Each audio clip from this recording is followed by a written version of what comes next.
Exit 49 off the Henday. Just googly Google KUHLMANNS.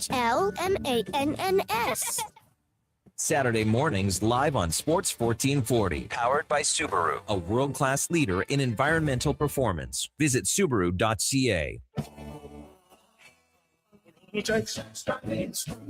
know, some things are just yours. That baggy sweater, your favorite book, and Jack's Drive-In, Spruce Grove's iconic restaurant. Hi, this is Mandy from Jack's Drive-In. Ice cream cakes and cupcakes are made with love at Jack's. Custom order yours and show your friends and family how much you love them. If it's not from Jack's, you're not loved enough. Jack's Drive-In is independent, local, and truly Canadian family owned and operated. Click jacksdrivein.ca. Jack's Drive-In, Spruce Grove. Take the pain out of airport parking with Park to Go. Your first-class parking experience. Book self-serve and valet parking and save up to 30%. Book now with promo code RADIO. That's RADIO. Sports 1440 in West Edmonton Mall and Wetaskiwin. CKJR is a Stingray radio station. Download the free radio player app and listen wherever you go.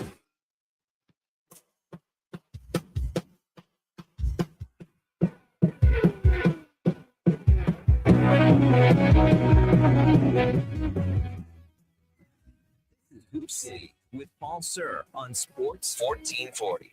They do have a timeout. Decide not to use it. Curry, way downtown. Bang! Bang! Oh, what a shot from Curry! Here's your host, Paul Sir. You know, we have these most wonderful days of the year, Josh. Fenwick here on Hoop City with Paul Sir. This definitely qualifies as one of them because we have the magical words of Game 7 tonight when we see the Oklahoma City Thunder at home trying to get back to the NBA Finals for the second consecutive year as they face off against the San Antonio Spurs, who came out with a spirited Game 6 sound defeat of the Thunder. And we're going to talk about that, of course, a lot. Welcome, everybody. Thank you so much for joining us today. We have a great show today. We're doing something a little bit different for our Community Champion segment. We're actually going to run it into two segments because we have so much that we want to talk about with the Dunkley family. People who know the basketball community in Edmonton certainly know of Ryan Dunkley, a superb player for both the Grant MacEwan Griffins and for the University of Alberta Golden Bears in his day. But he has three children, his son Kai, who's at the University of Alberta, and his daughters, Hope and Nev, who they're going to be able to join us today. Kai is practicing with the Singers and won't be able to be with us, but I'm real excited to have Ryan, Hope, and Nev in the studio today, talking about a lot of different things as it relates to basketball in our great community of Edmonton. And then our deep dive today, I also am really pleased to have Sirat Sohi, who is an Edmontonian. Obviously, her father is of great notoriety. Her father, Amarjeet Sohi, was the mayor of Edmonton, longtime city councilor, has been in the federal government as well. Sirat has gone her own way and done extremely well. She runs a podcast, or hosts a podcast, rather, for focusing on the WNBA for The Ringer. And for those of you who are not familiar with The Ringer, that's big time.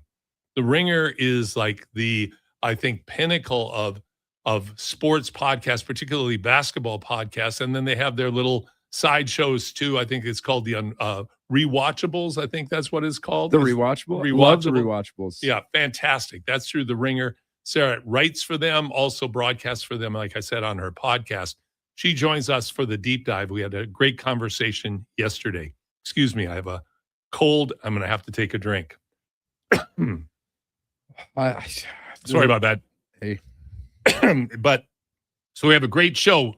So let's dive right into our Josh's 3 questions on our 3+1. Yeah. All right. So number 1, Game 7 gets going tonight in the Western Conference Finals.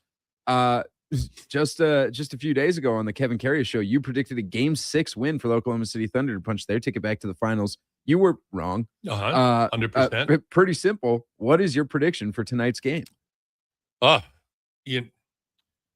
way that the teams have both responded to each other when the interesting thing about this series is game one was a double overtime classic. Of course, we all will remember Wemby's 41-23 that night. But besides that, that's really the only real close game that we've had. The other games have been sizable margins for the victor. And so that certainly carried forward into game six, and surprisingly so, I thought. But I think what we're seeing with the San Antonio Spurs is that there's a spirit of competitiveness where they're not even aware of how young and inexperienced they are. I mean, my God, the other night, the way Dylan Harper came out and was just a force to be reckoned with. Wemby was very good and asserted himself early, which was essential, I think, for the Spurs to establish their confidence in this game. And they really rattled SGA and also did a much better job of closing out on their shooters. So here's the question, and I was talking to a good friend of mine the other day. How do they bottle that up, that type of defense that they play in San Antonio, the kind of aggressive, confident offense that they play in San Antonio, and carry that forward into Oklahoma City? And on the OKC side, can SGA figure this out? Now, he's a two-time MVP, but clearly in this series, Josh, with the exception of one game where he had over 30 points, and in that game he shot 17 free throws, he has had a very difficult time with the normal efficiency that he has. I'm going to go out on a limb, and don't anybody go to Vegas with what Paul predicts, because it'll be just as accurate as it was the other day on Kevin's show.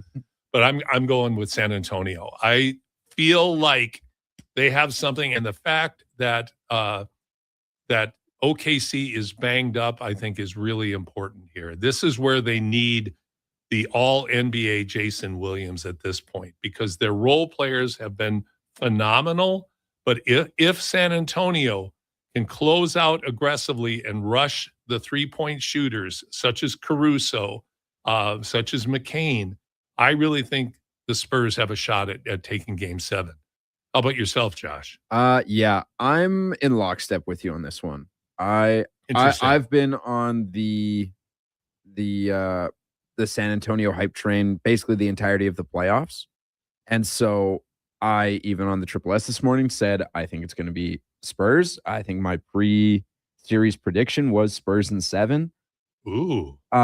Could be you at a very young age could be establishing a reputation. My crystal ball just talks to me at the end of the night every day, says, "Oh, this is what you need to do." That's a scary thought. I am picking San Antonio, but really, like, we'll know who's winning by the end of the first, I think.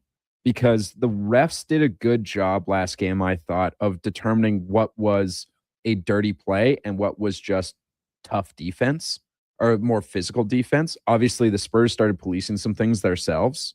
And I think they had like 3 big hits throughout the entirety of game 6. But if the whistle sort of stays, away, I think this goes San Antonio's way. However, it's the home crowd for OKC. You'll get the tendency of getting more calls thrown in your direction when you're at home. It's a really good point. Yeah. By the way, Josh, and Josh, sorry to interrupt. The Dunkley family's at the door. All right. So we'll go to question 2. We'll go to question. I'll riff on that a bit, and then if you could let Ryan and the girls send that. I will go grab them immediately. The NBA passed some new anti-tanking rules for the league. The lottery has expanded from 14 teams to 16 teams, and you cannot pick in the top 5 more than 3 consecutive years. To me, the lottery did not need to be expanded. However, the top 5 rule is absolutely incredible. Interesting. I have to digest this for a while. I'm not 100% sure, because as I understand it as well, there are concerns, like, for instance, the only team that voted against it was Memphis, because it affected trade draft picks that they have made, that they may not be able to get all of the trade draft picks that they have picked because of the 5-year rule. So like I said, I'm going to have to digest it for a bit. I'm not a huge fan of the lottery in general, but I think the fact that the NBA has taken some meaningful measures now to address the tanking issue, which is very real. I mean, let's face it, tanking this year was a disgrace to the league, and I think an insult to the paying public. When people are paying hundreds of dollars per ticket to go to an NBA game, and you have teams not putting their best players out there, and you have players not putting their best efforts out there as well, you have to do something. So kudos to the NBA for taking a stand. I think, though, what we've got is a real conundrum in terms of what the actual ramifications of this might be. I'm a bit perplexed on why they went to 16 teams. I don't know, and that is why I have to take a little bit of time to digest this and get a sense for whether it's overall, in its totality, whether this is a good move for the NBA or not. But again, going back to the point, something has to be done about tanking. I was listening to NBA radio on my way in today, and the discussion between Sam Mitchell and his partner, whose name escapes me. One of the questions was, well, in addition to tanking, do you need to do something about intentional fouling? And I don't think you can do anything about that, because really, what really should happen in terms of intentional fouling and putting a bad free throw shooter on the line, you got to become a better free throw shooter. You're in the NBA. Spend the time in the gym during the season and in the off season to get yourself to at least a 60% efficiency as a free throw shooter. You should be able to do that. If you put the time and the work in, you will be able to do that. A couple of examples, and this is more about shooting in general. Kawhi Leonard, when he came to the NBA from San Diego State, Kawhi could not shoot a lick. But then he got with the San Antonio Spurs. They had great shooting coaches, and they worked extremely hard with him. He worked extremely hard, put the time and energy in, and he's become an excellent shooter, as we all know.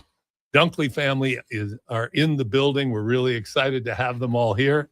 That'll be in our next segment. So I just waxed philosophic. I solved all of the world's problems, Josh, about the new lottery rules by the NBA. So let's go to question number 3. Oh, fantastic. I'm glad you figured it out.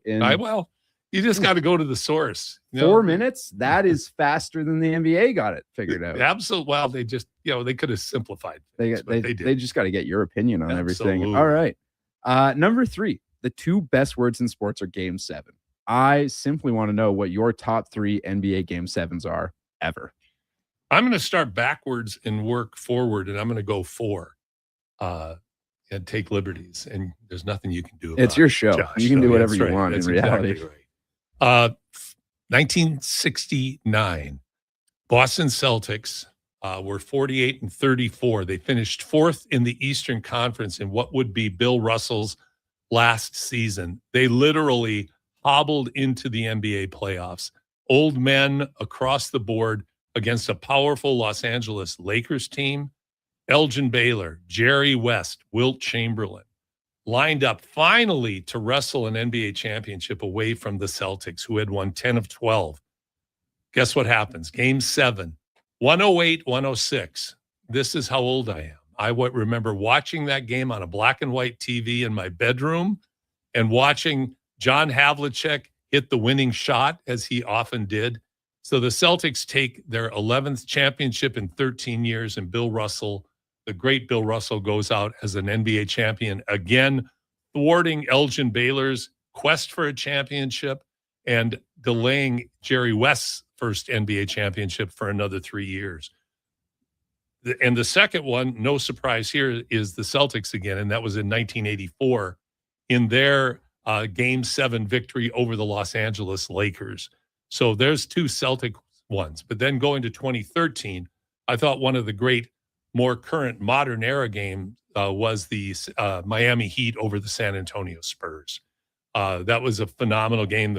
Of course, we remember the famous Ray Allen shot in the corner where literally his heels were over the out-of-bounds line as he hit it. And also, Greg Popovich, the great San Antonio Spurs coach, probably made a terrible coaching decision by taking Tim Duncan, as I recall, out of the lineup for some reason. And the Spurs were not able to get a defensive rebound. The tip out went to Allen. Allen hit the shot, went into overtime, and they beat the Spurs for the championship. And that, of course, is the Heat with LeBron James, Chris Bosh, and Ray Allen.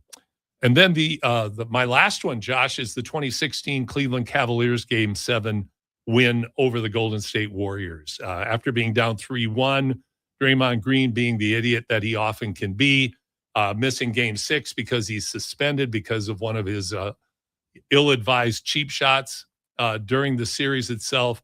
Cleveland comes back from a 3-1 deficit, one of the few teams that is able to do that, and they're able to win the game, giving Cleveland, the city of Cleveland, that town on Lake Erie, that city on Lake Erie that's long suffering for a championship, and the hometown or the home state hero, LeBron James, bringing a championship back to Cleveland.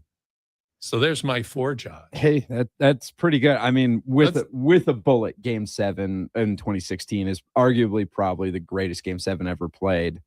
Well, if you're under 40 years old, you can say those things. Yeah, but I mean, that's just your naivete, your lack However, of experience, all of those things. So I did also watch Game 7 from the 1969 NBA Finals, not live, obviously, because I'm 22. But you did watch it? Seriously? You watched it? You can find it on YouTube. Oh yeah, for sure. And so that's good for you. When I was on my upstart of becoming a sports fan, and everyone talks about the 69 finals like it was Russell's last year, all that he was player coach, all these things. You're like, okay, well, I have to find this. And so I found Game 7, and I sat down and watched it on my parents' couch when I was 15 years old. Man, in black and white, just like you did. You're impressing me more every time I get a chance to talk to you. Josh. Well, my goodness. There we are. That I'll leave that. I'm omitting did people that. call you a nerd in high school? Is that the sort of thing that came up once in a while? No, they used meaner words for sure. But I was in musical theater. Like good for you. I was too, by the way. Oh, no way. All right. Well, there we go. We learn something new every day. So, number 1 with a bullet, give me Game 7 of 2016. The block, the shot, the stop. I can wax poetic about that game forever. It was a great game. No question about it. Arguably, you can make a good argument for what you're saying, Josh. And then give me Game 7 of the Eastern semifinals in 2019. Kawhi and Serge Ibaka. Heroics. Serge Ibaka being the only other guy aside from Kawhi Leonard that could score for the Raptors in that game. And then obviously you get the first Game 7 buzzer beater in NBA history. And then this is a little bit of an off the board pick, and it's the hater in me that's choosing it. Game 7 between the Rockets and the Warriors, and I believe it was 2018, where the Rockets missed 27 consecutive three-point shots because Chris Paul goes down in Game 6 with a hamstring injury. They were going to beat the Warriors, but he goes down. And then in Game 7, James Harden is horrible, and the Rockets missed 27 consecutive three-pointers and gift the win to basically the greatest team ever assembled. And they go on to win the championship over LeBron James that year. But, the D'Antoni Rockets, what a storied history. Absolutely. Well, good choices, Josh. You're wise beyond your years, obviously. I'm going to talk about this more later, but yesterday there was an announcement that has a very personal attachment to myself and my family, and that was the announcement of Sean Sweeney, the associate head coach of the San Antonio Spurs, was named the head coach of the Orlando Magic yesterday. The reason that is a personal story is he was a teammate of my son Steve's at Cretin-Derham Hall High School in St. Paul 25 years ago this year. And this is what's interesting about Sean. Sean's on a team with Steve, who still holds the Minnesota State high school record for most threes in a year. And get this, Steve made 156 three-pointers that year. The second place player is 112. So 25 years later, he has a 44 three-point lead in the state of Minnesota. Another teammate of Sean and Steve's is Joe Mauer. Joe Mauer was a three sport athlete, and these are his credentials. National Player of the Year in football as a quarterback, had Division I offers from the top 50 schools in the United States, first team All-State in basketball, hadn't touched a basketball from the season before until the season started, first team All-State in basketball, and then National Player of the Year in baseball, goes on to become, as a catcher for the Minnesota Twins, a Hall of Famer. He was the first ballot Hall of Famer this past year. So these are Sean Sweeney's teammates. I watched game after game, and I'll tell you who the guy was who took and made some of the most clutch shots on a very, very good Cretin-Derham Hall Raider team. That was Sean Sweeney because of his incredible confidence in himself and his work ethic. And the fact that Sean has worked as hard as he has over the last 20 years to get to this point is a phenomenal accomplishment. And to have known he and his family, coached his brother. I actually coached Sean quite a bit on shooting. But to have that happen, to see somebody do what is needed to be done to achieve his goals, real inspiration. And I'll talk about that in our last segment. But right now, we're going to take a break. And when we come back, we're going to do our community champion segment. And we're going to expand it to 2 today because these 3 people that are in the studio, we need to hear from them. And we need to have a great conversation with them. You're listening to Hoop City with Paul Sir on your sports leader, Sports 1440. We'll be right back.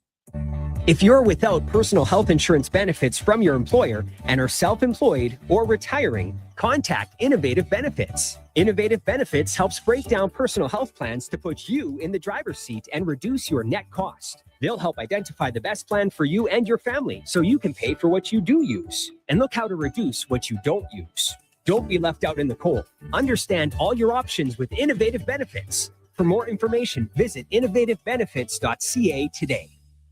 The Lawnmower Hospital. Contractors, spring cleanup is coming. It's time to get your lawnmowers, aerators, power rakes, lawn vacs, and more serviced at the Lawnmower Hospital. Hey, the longer you wait, the longer you'll have to wait in line later. Their service department gets crazy busy as the season rolls on, so get in now while it's calm. For quick service on top brands like Bluebird, Ryan Turf, Husqvarna, and more, check out lawnmowerhosp.com. The Lawnmower Hospital. Align Custom Skate Performance, where precision meets passion. When you hit the ice, it's all about you and your skates. The stride, the feel, the glide, the power, the performance. At its core, skating is about movement. You use the thin metal blades of your skates to fly across the ice. Every step, turn, and edge is controlled and deliberate. Raw, powerful, explosive. It's about making difficult things look easy. Control, speed, and purpose under pressure. So why trust your skates to a grinding machine? Or even worse, a tournament parent in the dark parking lot. At Aligned Custom Skate Performance in Sherwood Park, the art of skate fitting and sharpening is all customized to the athlete. Artisanally handcrafted and 100% human. For you or your athletes, book an appointment today and experience the difference. Align Custom Skate Performance, where precision meets passion. Visit AlignedSkate.com to learn more. Saturday mornings live on Sports 1440, powered by Subaru. Welcome to Uncommon. Visit Subaru.ca. Roll into fun with Bowl Canada. Our kids' bowling leagues are the perfect way to let your child make new friends and learn new skills. Visit bowlcanada.ca now to get rolling. Let's make memories one frame at a time.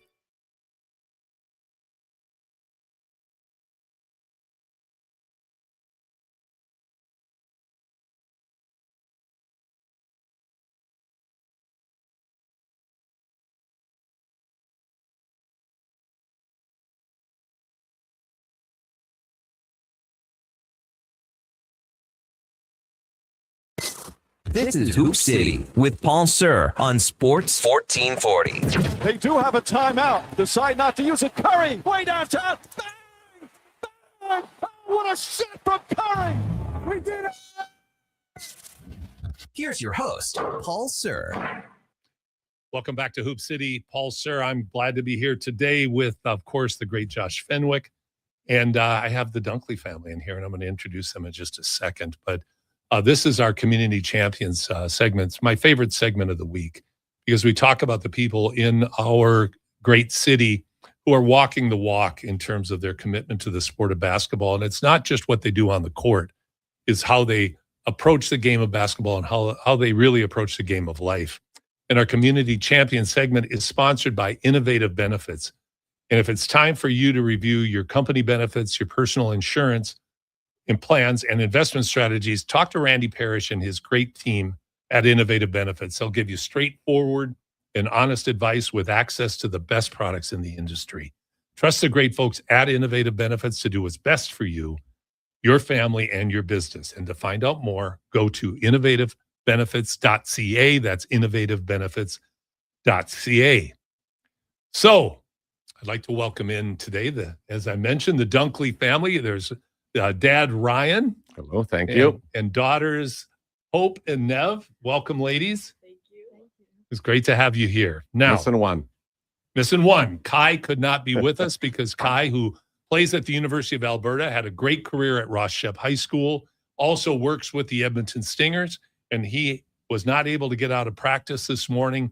Had to get over to Harry Ainley High School where the Stingers practice as they get ready for their matchup tomorrow against the Calgary Surge in Red Deer, which is a cool thing. That is cool. That they're going down to Red Deer to play. That's great. And Kai is an important part of the support team that helps the Stingers get ready for such games. But reason I wanted to have Ryan and his daughters and family on today is because Ryan, I didn't know Ryan well when he played at Grant MacEwan for Kenny Larson. Yeah. And then at the University of Alberta for Don Horwood. But I remember watching Ryan play, and I remember, coming up from the States, I had been here a few years, but I just loved Ryan's toughness. He had a toughness that I equated more with what I would see in the States than I necessarily saw at times in Canadian basketball. And the physical play and Ryan, your running mate was Humphreys, right? And then when we finished out, I finished out my career losing in the national championship in overtime, which is one of those losses that stings. But it was McGlisco and I that patrolled the paint that year. We were in Pat Crevelin off the bench. That was our kind of our three posts that year. Golden Bears, golden era. There was nothing like we moved here in 1987. But from like 88 on, and then in the 90s, what you guys did over there was incredible. I love going to the games. I think everybody loved going to the old gym. It was such a phenomenal atmosphere, and you guys had great teams. Well, that energy was amazing back then. I mean, it was a different era. I mean, basketball wasn't as popular, but the gyms were packed because if you wanted to watch basketball, what were your options? There wasn't NBA on TV. There wasn't NCAA on TV. Your options were to go to the Bears game and read the scores about the NBA in the paper the next day. So 100%. And that was a crazy era of success, but also fan support and attention on that program. So it's interesting you bring that up because as we talk to Hope and to Nev as well, we're going to talk about the differences that the world that they play in today versus the world you played in, and certainly the world I played in. That was a whole different thing. But you played for Kenny at Grant MacEwan. You guys had a phenomenal team, and I think at one point you were the number one ranked team in the country for a substantial amount of time. Well, you're bringing up a few hard losses because my second year at MacEwan, we had like Semenuk at the point guard. Our two-man was Vern Gerhardt, great shooter, 6'5", super athletic. Yep. Our three-man was Mike Smith from Ross Shep, 6'7", huge athlete jumper. We had big old Mark Humphrey, the diesel at the 5, and me at the 4. And that was a team. I watched you guys play a lot. You guys were good. We actually went the undefeated season that year, 16-0. No one beat us. Our closest game was 27 points. We played the semifinal of the ACAC and just blew the pants off Medicine Hat back in the day with Bones was coaching. Yep. And Jim Bonin. And we're heavily favored to win the gold medal game. And Phil Allen, he got us. Dang it. And Phil will do that. He does it to everybody. And he just haunts all of us. Yeah. He absolutely haunts all of us. One. I still remember that day. It was a horrible day. Oh, that's a bad day. Yeah. That's a bad day. When I saw Kenny back in September, and for people who don't know Ken Larson, he's one of the biggest. He's a 6'9" man, but he has a 7'10" personality.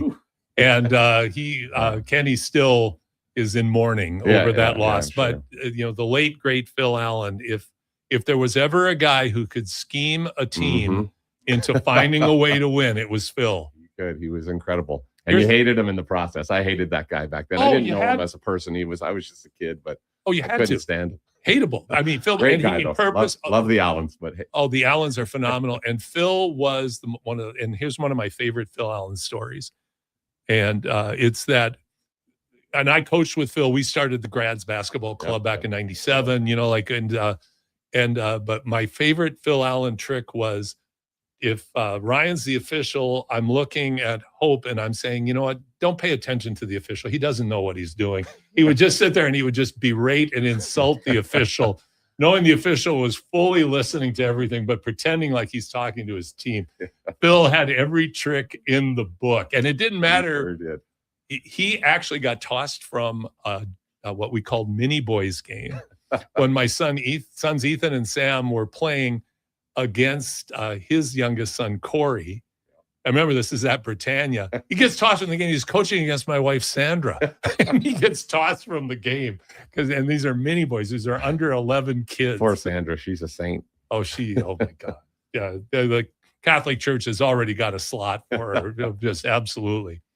So Ryan had a great career, then went on to coaching. I had the privilege of coaching against you at McEwen, also a bit when you were at Emmy Lazert. You've coached a lot of places, and you had a phenomenal thing going at McEwen when you stepped back to do things at the high school and junior high level with your family, which is fantastic. And now we have your daughters here. And first thing I'm going to ask you is, what's it like to play for your dad? We'll start with you, Hope. Well, definitely it's a fun experience just to be like with my family, because obviously me and Nev played together at high school this year. We have a great young coach, McKenna Palmer, who was our head coach. So he was more of the assistant role, but it's just nice to have him because obviously he has lots of knowledge, and like he doesn't let you get away with little things. Like he definitely holds you to high standards. So it's nice to have him there for sure. That's great. How about yourself, Nev? Yeah, I just think it's like fun to like be with my family all the time, and like it's like we always get to talk about basketball. Like it's like always with us. Always talking hoops. Always talking hoops. So when you go home after a practice, you get down, you sit down to dinner, you're still talking hoops? Yeah. Okay. It never leaves. Sometimes that might not be the best thing. Like That ride this year after that one loss, I don't know. I can still really get affected by some bad loss. I don't know. The level doesn't really matter to me when it's like 100%. We're all Phil. We're just like Phil. Yeah. Basketball it's a lot of fun, but it can tear your heart out at times. And remember that ride after we lost that one game, and looking back, probably didn't matter that much. But I remember being so furious. It might have been our opening round game to in the totem hoop. We lost opening round, which you never want to. Oh, wow. Ben Feldman on some bad bracketeering there, Feldman. But anyways. Hope you're listening, Ben. Hope you're listening. Yes, you're being sure. called out on the air. I think we might have had some tears in that car ride on the way home that day, which I feel bad about now looking back, but I was not happy. Was Dad crying or were you crying? I don't think Definitely it was me. Yeah, it was Hope. I don't know. Well, you guys, I had a chance to watch you play a playoff game against Scona at Scona. That's provincials. Yeah, it was provincials. Yeah. And it was a great basketball game. You guys, as I recall, and correct me if I'm wrong, you were down big, but you gritted your way back to a victory. That was huge. Yeah, down 13. Go ahead. Whole season, honestly. Just lots of grinding and just getting your way, like kind of being the underdogs and having to like work harder to like prove ourselves. But I think it definitely showed at the end, like just kind of like our tenacity and our we ended up finishing 5th in the province, and I think Shep hasn't been at basketball provincials for girls in a long time. Like I don't know, like 15 plus years, probably maybe since Robin was last there. From exactly, probably. Yeah, probably that. So congratulations to you both for that. That's a huge accomplishment. So Nev, you're the youngest. How do you feel being the youngest in a basketball family that has high standards and high expectations? Do you sorry to put you on the spot, young lady. This is but how does it feel? Like do you support each other? Do you feel pressure? How does it work for you? Yeah. Oh, sorry. I think we like push ourselves to be better. Like we definitely make each other better. And it's fun because like I get to like see what my siblings do and like try and like do the same or like do better. Well, I remember being better. I remember being at that game at Scona. So I sit down with my wife, Sandra, look across, there's There's all kinds of Dunkleys over on the Shep bench. And then I look to my left and it's mom and your brother. And, like that kind of, being from a basketball family ourselves, that kind of support with, the sadness or the tension sometimes that goes with it. That's part of it. But the overall impact that it has in your life and the overall positive connection that you really feel together is really, really important. Yeah, So- it's neat to see them all cheering for each other and stuff. And this is our backyard season has now started. So we got the records going on the garage door, or on the garage wall and stuff. I officially started them as soon as I set a record, of course. But Some things never change, right? Yeah. You're still It's trash talking your daughters. Oh, Yeah. I bet he idea. does. You have no I can't even imagine. I know. Trying to assert his dominance, be the big guy. And still, I'm just preparing them. And it's just like it works because it's just I'm like, you're 50 years old, like can you stop? But here's the thing about basketball, as you're discovering with your dad, it is the inner child never goes away. You're still 15 when you're a basketball person, no matter how old you are. You're listening to Hoop City with Paul Sir, along with Josh Fenwick. I'm here with Ryan, Hope, and Nev Dunkley. What we're going to do in this first segment, we're going to finish up talking about your careers, but then in the next segment, we're going to talk about other stuff in basketball. All right, outside of this world, you're going down to play for Robin Fleckenstein down at Mount Royal University. How excited are you? I'm super excited, and I think every day that it comes closer to me moving away, I just get more excited, and it just makes me really happy about my decision because it was a difficult decision for me. But I'm just excited to play for such a strong athletic program with such a hard-working group of girls, and just Robin, who obviously pours every bit of herself into the sport of basketball. She's working with the national team. She was worked many times with the provincial team. So just playing for someone with so much knowledge and wisdom who just really believes in me is really important. And I'm just really excited. Boy, those are wonderful words. And I know it was a difficult decision, but on the flip side, it sounds like a fantastic decision. And as we were talking about off air, can't play for a better human being than Robin Fleckenstein. Now, you may not feel that way first day in practice, but as she's riding you, that's going to be different. So Nev, you're going to be the lone Dunkley on the court now next year. You're going to have the spotlight on you rather. So how are you looking forward to that? Yeah, I'm really excited for next season. We still have a lot of girls coming back, Okay. and I'm excited because I think we can do good again, and our coaches are good, so I'm excited for next season. And Shep's a great school to play for, isn't it? Yes, I really like it. Yeah. I think, Shep just has great energy, and just It does. especially our team last year, we're only losing 4 people. So we're returning a lot for her and the team. And we're so close. She hangs out with them every single day. They're literally together every second at school. So just the connection off the court is just as strong on the court. So I think that's why she's also excited to return. Well, and you also get to carve your own path now. So that's going to be an interesting experience for you, isn't it? Because you've got just you to think about. Not that you were thinking about your sister when you're playing, but that this will be a really exciting time for you. Yeah, I'm really excited. I think next season's going to be great. I think it will be too. And I think the coaching, I was really impressed with, Ryan. What your staff was doing. McKinnon's a great young coach. He's really well ahead of her years. She really is. She knows the game, and she loves the game. And the girls all love her. What do you guys call her? The baddie or something? I don't. She's our baddie. She's our No, baddie. McKenna. The baddie. This whole gender. This coaching girls, this is the first time I've coaching girls at a competitive level, I would say. And obviously the EYBA growing up and stuff, but it's amazing. Actually, I had a great year. Just outstanding girls, and they're absolutely hilarious. Bunch of goofballs. Yeah, of course. Maybe a few more tears that I'm used to, but it's all good in the end. It's amazing to coach these ladies. Well, I wish you all success in your off season in preparing for next year. Certainly, of course, I hope it goes extremely well down in Mount Royal. Thank you. That's going to be really great. And what we're going to do now is we're going to take a break, and when we come back, we're going to talk about the WNBA. We're going to talk about the NBA. We're going to talk about basketball, club basketball, EYBA, what your experience was like growing up, and just how that all fits into your lives. So After these messages, we'll be back with the Dunkley family, Josh Fenwick and myself, Paul Sir, on Hoop City on your sports leader, Sports 1440. Legacy Heating and Cooling is the #1 air conditioning install company for slushy lovers. Because while a slushy keeps you cool as an 80s song for a moment, AC from Legacy keeps you cold as ice all season long. A permanent full-body slushy sensation keeping you cold as ice with no payments and no interest for 1 year. Keeping you cool without the brain freeze. That's how you build a legacy. Legacy Heating and Cooling. You probably know Stingray for radio advertising. What about digital advertising? Yeah, we do that. Connected TV? We do that. Search and social? And that. Programmatic? Digital out of home? We do it all. Endless digital platforms to connect your business to more customers, to intrigue them, engage them, so they choose your product or service. Get started now at stingraymediasolutions.com and let us help your business grow. We are Stingray. That's what we do.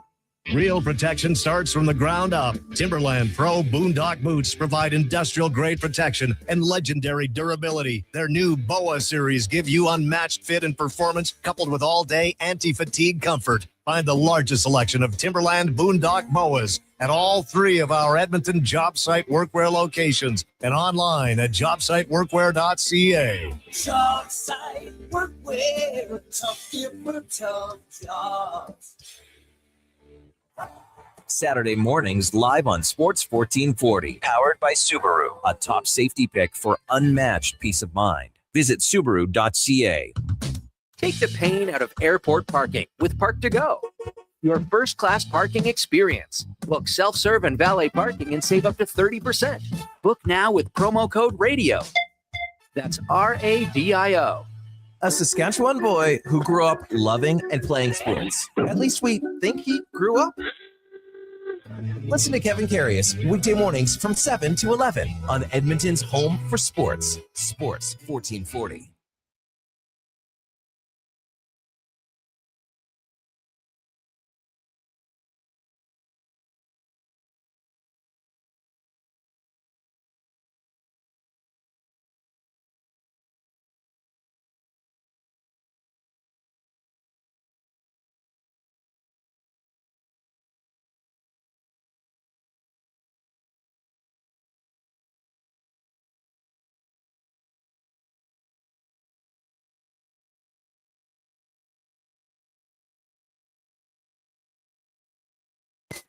This is Hoop City with Paul Sir on Sports 1440.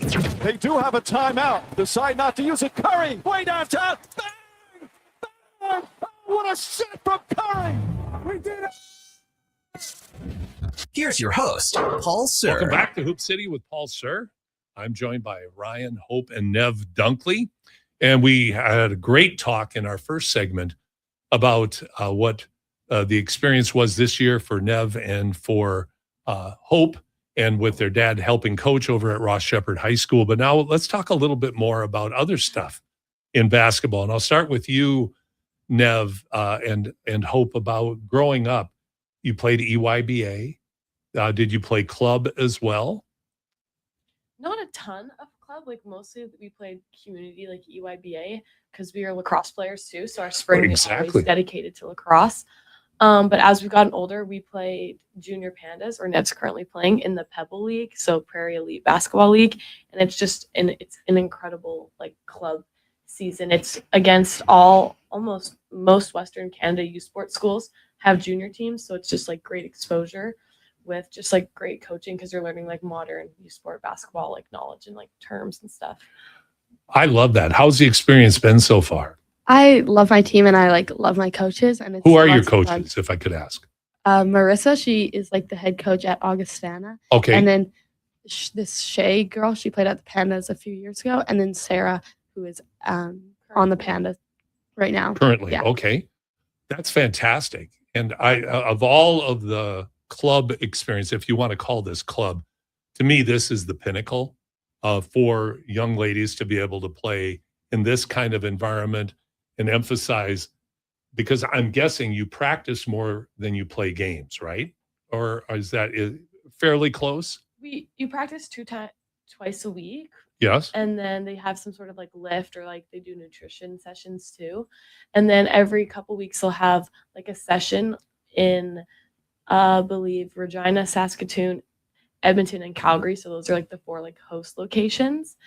And you'll play, I think, 3 games per like tournament weekend. The whole thing is only about 12 or 13 games overall, and maybe, I don't know, maybe 30 practices overall. So it definitely has a decent ratio there. Coach, one of the criticisms I have of the club world is the reverse ratio of games to practices. Because in my opinion, this is just me, Ryan, I'd be interested in yours. What playing games does, as opposed to more practices than games, playing more games than practices, it just reinforces whatever habits you have, good or bad. And it certainly can help you develop in certain ways, but I think it can also reinforce bad habits. Is that a fair summary from your vantage point? We just had this conversation, Nev and I think, in the car the other day. We were talking about the weekend, and the weekend was fine. We went to Saskatoon. We didn't play that great. The Pandas lost. We were 1-2. Mount Royal's got a great U17 Pebble team this year, by the way. Some fantastic players. They kicked the snot out of us on Sunday. And coming home, we're just thinking about the weekend. And again, great experience. We practiced lots. I'm not complaining at all. But like Nev, I think on the weekend probably attempted maybe 6 shots over the weekend. There's, they play everybody fairly equally and stuff. It's not no shot on anything like that. It's just, sometimes the ball doesn't come to you. Nev's still one of the younger players on the team in grade 10. And so, yeah, maybe 6 or 7 shots throughout the weekend. Like, we probably could have, in terms of like improving your shooting, done better in the driveway, Right. And again, not complaining. That's just the reality of it. Yeah. And right. If that's every single weekend, I couldn't imagine being a role player. Over a summer, you might get 30 or 40 shots up altogether. I just don't know if that's the way to improve your skill. We've also noticed it with some of our players at Shep. These young ladies are heavily involved in club, and some of our players played right up until the high school basketball season started, with a big tournament like the weekend before high school basketball. And every single one of those kids sat out this year with some type of injury. And I would say at a point hit a mental wall too. And so we've actually, McKenna's been on it, trying to encourage these girls to play fewer games. So yeah, I totally agree with you. I'm nothing against the club system. I mean, it's been interesting to learn to manipulate it and see where people are getting their money's worth, or they think they are. And, it'd be pretty complex to be a inexperienced parent if you don't know the basketball world, to try to know where to put your kids. Navigation, I think, is the biggest hurdle for everybody, because it is very complicated, because let's face it, you're getting sales pitches. It all looks good on social media. It all looks good. Oh yeah. You've got, you can make it look graphic, but whether it helps you get better. I have a nephew down in Iowa whose sons are really good players. And the Watson family? This is the Sir family. This is my younger brother, Tim. His son, who was a really good Division III college player. He has 2 sons that are really good. And his oldest son was a phenomenal shooter. But he was playing AAU for the last few years. So they're going up to the Twin Cities. They live in small town Iowa, 3-hour drive up to the Twin Cities, practice once a week, and then go to play all these tournaments. They made the decision this year to not do that. They have a school circuit, sort of similar to the idea of Pebble, high school circuit with your teammates, but spend more time on individual practice and development, and really target the weaker areas of your game that you're going to need to get better at, as opposed to just competition. So you really have to navigate. And well, the financial side is interesting too. Like, oh my gosh, yes. From my perspective, I'm happy to, if a little bit of money from my kids' registration goes to support the Pandas and the local program, that to me, that's a good spot to put it, versus maybe, most of these clubs, again, nothing against them, but they're a for-profit business. For-profit model, and they have to make money to pay their bills. And it's nice to see coaches getting paid. I got to admit, most of my life's been volunteer work. Yeah. But, so there's some definitely positive sides of it, but, it's just every parent's got to make their decision. They really do. And the hard part about making decision is where you get the information from. And that's navigation that we're talking about. All right. How important is the WNBA? Do you find that inspirational? Like, are you like, when you look at a Caitlin Clark, like, do you find her to be an inspiration in your life? Does it really matter? Because you're so, and I mean, you're somewhat unique because your basketball is so ingrained in your family. You don't need the WNBA for inspiration, but does that motivate you a little bit? Well, I think like the movement, everyone watches women's sports. It's just really special to be a part of the generation where that kind of like rose from. Just I think women and female athletes getting the recognition that they deserve, and just kind of showing that how skilled and like the improvement like that's happening for women's basketball and like the jumps that it is making is just insane, and it's really exciting and just like inspiring to get to watch so many other people have success and get the like recognition they deserve. It but it just makes you want to work harder just to see how far you can go in the sport too, because you're seeing so many other great female role models be successful. Really well put. And I think to just add a little bit to that would be you see the ceiling rising, where the ceiling was so low before. Now the ceiling is getting higher and higher. More and more opportunities are coming forward, and more recognition of how good female basketball players really are. So, Nev, if you had to choose between watching NBA, NCAA, women's basketball, we'll go women's. Well, I'll throw men's in there too. So NBA, WNBA, NCAA men's or women's, what would you choose to watch first? I would choose NCAA because like I find like I don't watch a lot of WNBA and like a lot of the NBA because I just like in the NBA, I don't really feel like they're always trying. Like in the regular season, like no kidding. In Good NCAA, observation. like every Yeah. game they're always trying, and it like matters every single one of their games. So it's like cooler to watch when everyone's like always trying. Isn't that the truth? How about yourself? Oh, that was a great answer, by the way, Nev. I'm definitely a huge advocate for the NCAA and just watching university and college sports. Like my dad has always said to us, like just look how hard they all play. There's people diving for every single ball, and I just think it's just a great way to like emulate or like learn, like build your game off of watching these kids genuinely leave every bit of themselves out on the court almost every game, which is so hard to do because they're playing a high number of games, not obviously as many as the NBA because that is absurd, but they're still playing like a high volume of games to work that hard. Did you enjoy who was your favorite team in the NCAA this year? For females, so I really like Stanford, but obviously they haven't been great. I don't even think they went to the tournament this year, but when Cameron Brink and like the whole like twins played there, I was like a huge fan. But I always like to see Iowa do well, obviously because of Caitlin Clark, but it was really interesting this year because obviously not having her, there's like different like holes in their roster, but they were more of an underdog team and they played really well even in their regular season, and they had a decent run in the tournament too. So it was fun to cheer for them again. Well, Ryan, I mean, your daughters are right at the top of my list right now because when anybody mentions Iowa, I'm from Iowa, and so yeah, boy oh boy, how much money? Nah, where's my checkbook? So, Nev, how about yourself? What's your? I actually like watching USC because of like Juju Watkins. Like Yes. she was hurt this year. Yes. So like I wasn't watching them as much, but I'm excited to watch her next year. She's just great. She is great, and it's too bad, of course, about her injury. But isn't it interesting now how she would be eligible, I believe, for the WNBA draft, but now, well, maybe not next year. But she's probably going to make more money just staying in college now, which is a crazy reversal of fortune. So it's just insane. So, but she is going to be like a big time WNBA player. If her knee injury heals properly and it doesn't affect how great she can become, she's going to be really special. I like the WNBA for lots of reasons. I do. I think the one thing I find, and I'm curious from a young person's standpoint, there's a lot of negative publicity and a lot of negative social media too. Like there's these weird rivalries of sorts or criticisms of certain players, particularly Caitlin Clark seems to be a lightning rod for players and people. Don't you? My belief is it takes away from the game and it puts the attention on fluff. It really doesn't need to be there. Would you agree with that, or do you just think that you're into social media and you're talking about like McCain from Duke and now OKC being your favorite player, largely due to social media, Yeah. and the influence like that? Is this just all part and parcel? So an old guy like me just has to accept it and just roll with it? Well, obviously, Explain, girls. lots of it can be very extreme and silly, but I do think the negative aspect is just, it's very unnecessary.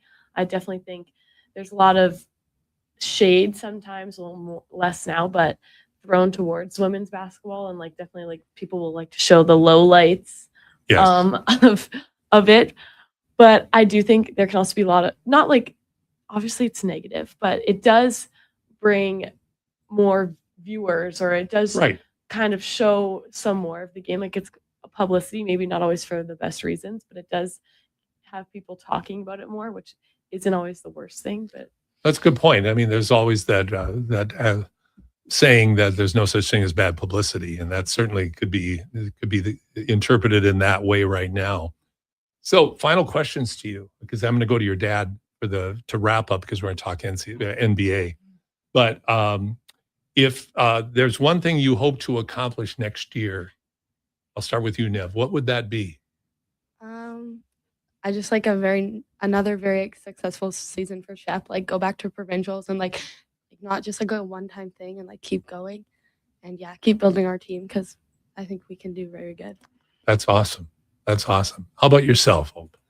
Just provide an impact, or like make an impact on the floor for such a young team at MRU, and just kind of carry that chip on my shoulder of like not being overlooked as an athlete, and just like really making my presence in the Canada West like established from my first year.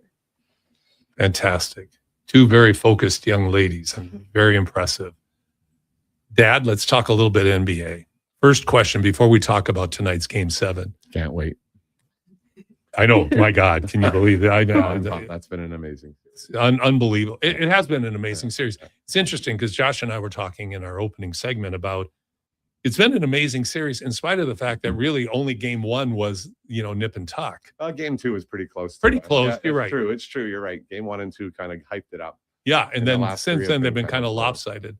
It's true. A lot of criticism, in SGA, Pride of Canada, deservedly 2-time MVP, but a lot of criticism about his flopping. And now they've got analytics.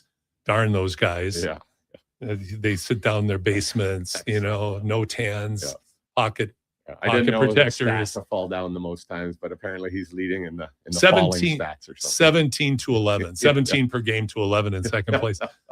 Does he flop too much? And one of the interesting things is that there's a lot of publicity right now is that the OKC Thunder, in addition to being successful, are also driving people away from being fans because of their style of play, which is an interesting slant on that.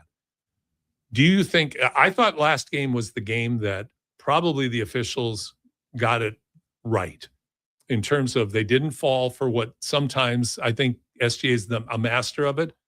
But tonight's going to be interesting because SGA it looks like he's going to have to beat them straight up, just making shots as much as getting to the free throw line. Are those fair comments, or is that too much again of that social media negativity? Well, the hate's coming at SGA when you've won your second MVP in a row. Course. Like it's You're just, a target on whoever's your at the back. top, let's tear him down. That's kinda 100%. how the world seems to work, which is unfortunate. But I mean, the guy's a 2-time MVP. If you're from Canada and you're cheering against them, I don't know why. I mean, Well, what why an would you? incredible story. It's kind of like the Michael Jordan story. He got cut from his team in grade 9 or whatever, Yeah. to even make the junior team. Yeah. And now he's a 2-time MVP. So I'm never going to hate on Shea. I'm actually cheering for San Antonio, as I grew up with it as a David Robinson fan and watching all those teams back in the day. Yep. And I love Wemby. He's so fun to watch. But yeah, Shea's incredible. Yeah. So he draws fouls and gets to the free throw line. I would too if I could shoot 90% from the line and they're going to call it for me. Like, why not? He's trying to win. And a lot of people, the retort is, well, it's an officiating problem. It's not if you can get away with it. Yeah. They're fouling him a lot. Like you and see they those are follow throughs are hitting him and stuff. Yeah. It's not like they bailed him out. I think the reffing's been kind of crappy in certain instances the last couple of games, but not really on the Shea side. I read your little blurb last week and I agreed with that 100%. Like They got 4 calls in a row. Completely wrong. Was that game 5? Game 5. Game 5. And that made it like a 14-point game at the quarter instead of potentially like a 7. And I thought those were atrocious calls. Well, and those would be calls you would be ticked off at when I was talking about under 11 games. Yeah. I mean, that's just like, you can't make excuses. It's not judgment calls. It's missed bad calls. And then to ignore the San Antonio bench on the challenge, like, that was frustrating. yeah. I mean, then the conspiracy theorists all come out of the woodwork on that one. But well, the refs got it. It's not, basketball's a tough game to ref. I mean, very tough. You know, I grew up around all the refs. So Yeah. these girls, grandpa was, my Sunday dinners were like my dad, Barry, and then like Stein Jake and Dave Cooney and all those guys hating on all the coaches. And eventually that coach became mine, Don Horwood. That was a bit awkward over the years, but yeah, reffing's tough. I'm not getting into reffing. I can't, it's going That's a so whole different fast world. and you're guessing sometimes. But when you see it on the video and then you can't even challenge it. It seems like in these days that shouldn't really happen. I did get one thing wrong in that little blurb that I put out, and that was, I said on the first out of bounds that it was Hartenstein. It was actually Holmgren. Yeah, his foot. Yeah, Big off orange his shoe. foot. The terrible call. Yeah. But the second one off Hartenstein, I watched the replay and I watched the official closest to the play. He wasn't even watching the play. He was looking this way as the ball was coming out of bounds this way. So he had no idea who hit the ball. That's just bad officiating. And then to miss the call on the challenge, like these were all big swings, 5-6 point swings that could have made a huge difference in the outcome of the game. Would have been a better game too. I mean, San Antonio had a bit of momentum. That being did. said, if you can't make a 3 in the fourth quarter, do you really deserve to win? Probably not. Probably not. But the end, I think it just changed the energy. It does. It shifts the energy, shifts the focus. So you're going to go with San Antonio tonight? I just love watching Wemby. He's I like do the too. guy I used to design in my video games growing up as a kid, trying to make Monster. him crank out the as tall as you can, make him shoot, just kind of laugh. He's tough as nails. They have beat the absolute snot out of him, and he just keeps coming back for more. Plus, he's, to your point about McCain, I equate him to McCain in that he's his own person. He's not boilerplate. He doesn't get up there at an interview and just say what everybody says. Yeah, we got to keep working hard, and stay focused, and play together. Wemby's going to give you his honest thoughts. And he does some crazy things, like doesn't talk to the press and, goes and spends a month with monks. He does something. He's a very unique guy. So I think it's great for the game of basketball. You turn on the TV and right away it's like, wow, there he is. Like, Exactly. It's just so neat to see. No one's ever done what he's doing at his size and just the way he plays. We've never seen it before. No. He's like a cross of like KD and Kareem, maybe. Like, it's just the way Yeah, it is. good. It's insane. Good comparison. It's the new Terminator. Yeah. It's the new model. It really is. Yeah. I hope he can keep that body healthy. Every time he goes down, I think, he's going to break. But And that's my big fear for him, is he falls so much. Yeah. Like, you seeing, was it game 2? Maybe it was game 1. There was like a loose ball on the floor between. Oh, I know. and he That was just game throws 1. his head. I'm like, what are you doing, man? Like, Come on, I love man. the effort, but isn't there a smaller guy that can do that for you? You might want to let that one go out of bounds. Yeah. So, well, Nev, Hope, Ryan, thank you so much. This has been so much fun. Enjoyed it. I hope you've enjoyed yourself as well. Thank you. Yeah, I'm proud of them. They're amazing kids. And This is your son, Kai. We're cheering for Kai to work his way up that Bears bench. I think he's got something to offer that team. So he does. We'll see where they take that program. It's a new era there. And you know what, Ryan, thank you for all that you do in the basketball community and all that you've done over the decades now. You've done I'm the so old much. guy now somehow. I don't know how that happened, but I am. You're not. I am. Yeah. You're Sorry, the next in the high school coaching ranks. in so- the high school coach. Yeah, you have to I'm the qualify great- it. yeah, no, I Anytime hear you. anybody says I'm the old guy now, I can trump you. Well, But as soon as Young's retired, I became the old guy. but thanks for all that you have done and continue to do in the Yeah, thank community. you. I love doing it. I just it's been amazing to work in this community for basketball for so long. And now that I'm older, I have a better perspective, and I'm just proud of the girls, but it's so awesome to walk around this Western Canada and run into your ex-players all over the place. Like, that's worth every volunteer dollar. Hope's going to play for Robin, who we mentioned is married to Matt Callio, who's an NBA ref who played for me in high school. And so that's a neat connection. And it's just, those things go on and on and on in this game. As you know, it's a very small community.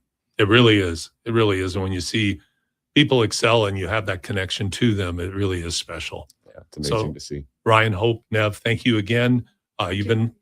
This has been a lot of fun on the Community Champions segment today. We're going to take a break right now. And when we come back, we'll be playing the interview that I had with Sirat Sohi, who writes and broadcasts podcasts for The Ringer, here on Hoop City with Paul Sir, Josh Fenwick, on your sports leader, Sports 1440. He's a legend in the booth and a master on the mic. Low Tide brings the banter weekdays from noon to 2. Sports 1440 is where Edmonton talks sports. Get in the game. Text 833-401-1440. The Lawnmower Hospital. Contractors, spring cleanup is coming. It's time to get your lawnmowers, aerators, power rakes, lawn vacs, and more serviced at the Lawnmower Hospital. Hey, the longer you wait, the longer you'll have to wait in line later. Their service department gets crazy busy. Deep dive. So get in now while it's calm. For quick service on top brands like Bluebird, Ryan Turf, Husqvarna, and more, check out lawnmowerhosp.com. The Lawnmower Hospital. When you hit the ice, it's all about you and your skates. The stride, Deep dive. the feel, the glide, the power, the performance. Why trust your skates to a grinding machine, or even worse, a tournament parent in a parking lot? At Aligned Custom Skate Performance in Sherwood Park, the art of skate fitting and sharpening is customized to the athlete. Aligned Custom Skate Performance, where precision meets passion. Oh. Visit AlignedSkate.com to learn more. Saturday mornings live on Sports 1440. Powered by Subaru. Built for real-life confidence. Visit Subaru.ca. The world doesn't stop. Neither should your news. TuneIn keeps you connected with live news coverage from every corner of the globe as it happens. From breaking updates to expert analysis, hear every angle from known stations like BBC, NPR, Fox News Radio, CNN, and more. Wherever you are, TuneIn is your front row seat to the news that's shaping the world. Download the TuneIn app to listen or search news on TuneIn to stay in the know. Sports 1440 in West Edmonton Mall and Wetaskiwin. CKJR is a Stingray radio station. Download the free Radio Player app and listen wherever you go.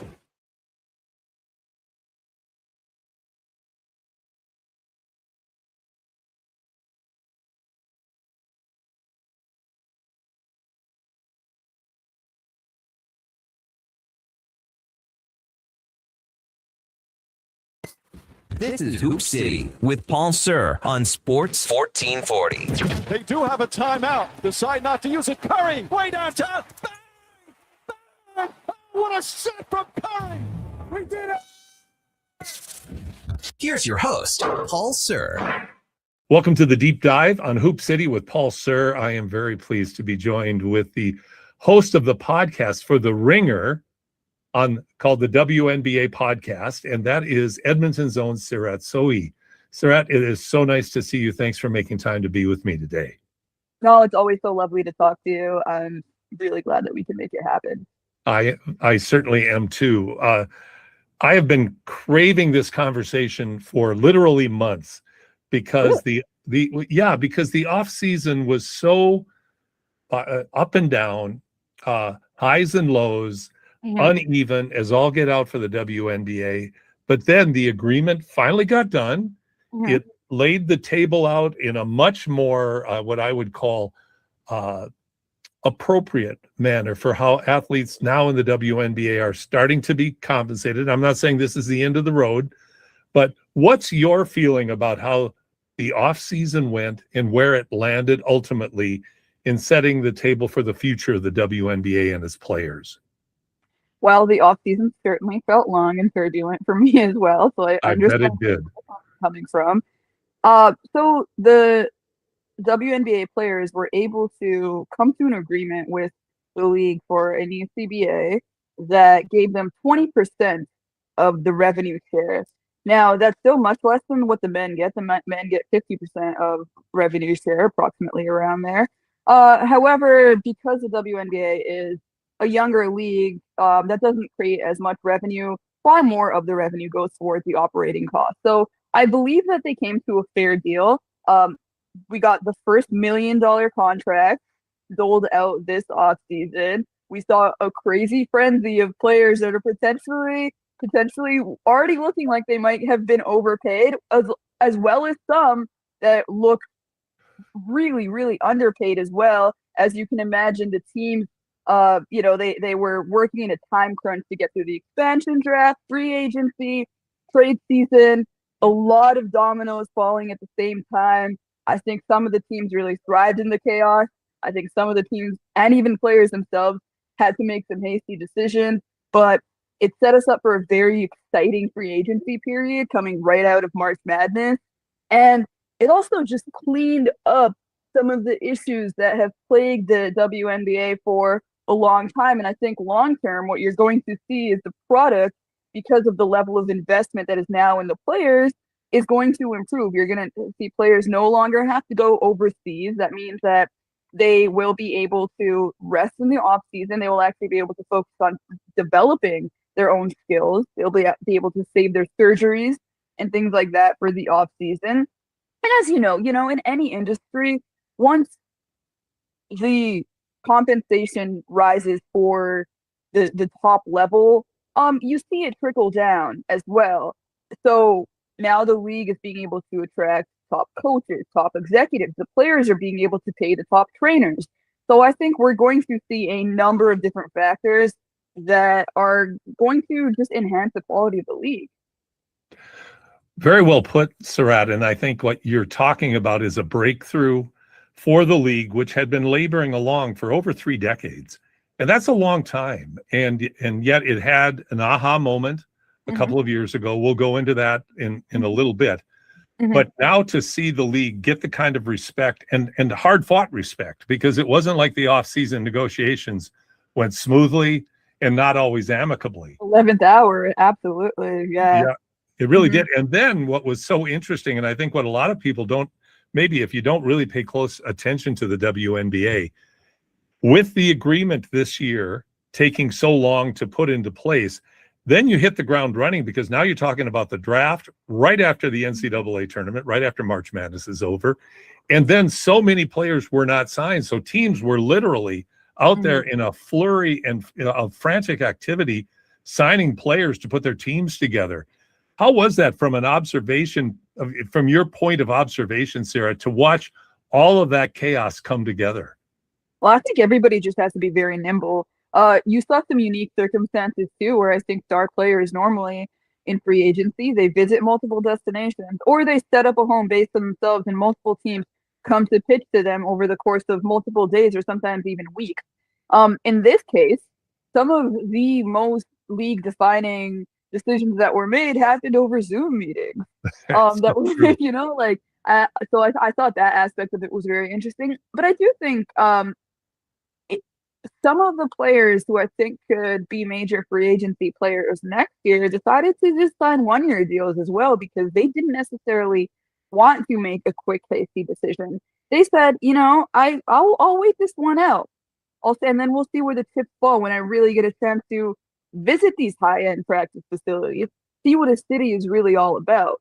So free agency, as chaotic as it was, I do think 2027 is going to be just as exciting. When you talk about the excitement within the WNBA, and it's reached unparalleled heights. I mean, we're really, every year we're into new territory. And there was, I mentioned the aha moment, and that I think we can be frank, and you recently wrote a great article about the impact of Caitlin Clark and the ongoing, I guess you would say controversy is the best word, around Caitlin Clark and her impact, role, effect, all of those things on the WNBA game.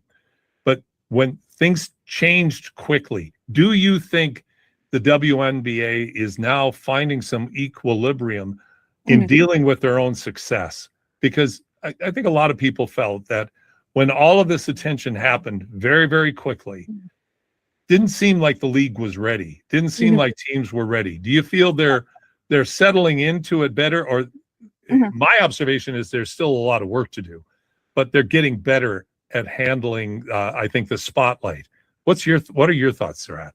Well, I think the biggest thing is the refereeing that has changed. The freedom of movement that we've seen in the WNBA thus far this season is just measures different from last season, where you saw multiple players, multiple coaches really speak out themselves and say, hey, this is not the level of physicality that we want to be playing basketball games with. I think Caitlin has said so many, just an unprecedented impact on the WNBA. I think as far as the way that the WNBA functions, I think that she has shined a spotlight on the things that players have long had issues with, but weren't necessarily being recognized on a national scale. And so she came along and people are watching her and it's like, wait, is this in 2026 basketball, in a post-Steph Curry world, you're still allowed to hand check guards and push them around and you go into the lane and you get mauled and it's not a foul call. Now everybody can have, their different taste of what good basketball looks like, but the reality is that the players themselves were also frustrated as well with the line between how the refs were officiating the game and what they thought to be appropriate. So the WNBA created, a reffing committee, a competition committee that brought together multiple stakeholders, coaches, front office executives, referees, and they decided to tweak things a little bit.